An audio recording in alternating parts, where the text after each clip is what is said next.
Solong anak na lumaki sa mapagmahal na pamilya, laging handang ipaglaban ang tama at ang mga kaibigan. Walang inuurungan kahit ang mga makapangyarihan at mayayaman gaya ng F4.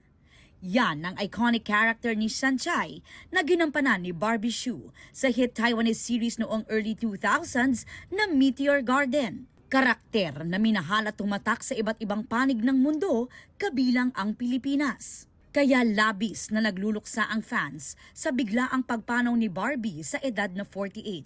Ayon sa nakababatang kapatid ni Barbie, nagbabakasyon sila ng kanyang pamilya sa Japan nang magkasakit siya at nauwi sa pulmonya o pneumonia.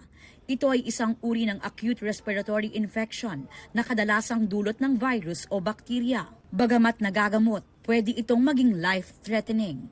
Si Barbie inalala ng mga nakasama sa Meteor Garden. Sabi ni Jerry Yan, ang gumanap bilang si Dao Ming-soo na love interest ni Sanchai, nagpapasalamat siya na nakilala niya si Barbie. Nag-post din si Ken Chu na gumanap bilang si Shimen, isa sa F4. Ang gumanap naman bilang best friend ni Sanchai sa serye na si Rainy Yang, nagpasalamat kay Barbie at sinabing mamimiss niya ito. Heartbroken din sa pagpanaw ni Barbie ang animal rights group na PETA o People for the Ethical Treatment of Animals, ang grupong sinusuportahan ni Barbie. Ibinahagi rin nila ang artwork na ginawa ni Barbie noon.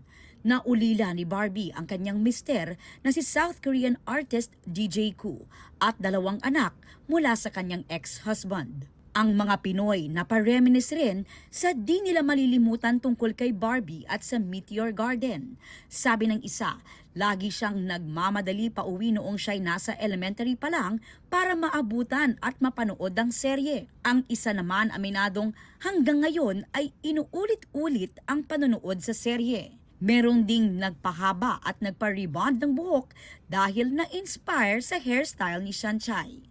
Magandang pampagising rin daw para sa isang fan ang poster ng Meteor Garden na nakadikit pa sa loob ng kanilang kulambo.